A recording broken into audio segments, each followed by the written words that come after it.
Harshini.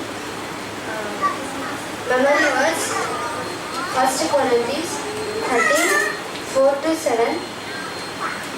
ప్రేమ దీర్ఘకాలము సహించును, దయ చూపించును, ప్రేమ మత్సరపడదు, ప్రేమ డంబముగా ప్రవర్తించదు, అది ఉప్పొంగును, అమర్యాదగా నడవదు,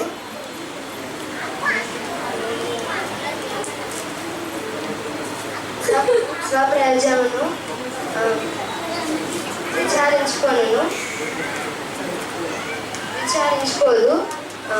దుర్వృత్తి విషయమై సంతోషపడక సత్యమందు సంతోషించును, అన్నింటినీ నమ్మును, అన్నింటినీ తాలుకొనును, అన్నింటినీ ఓర్చుకొనును, అన్నింటినీ నిరీక్షించును.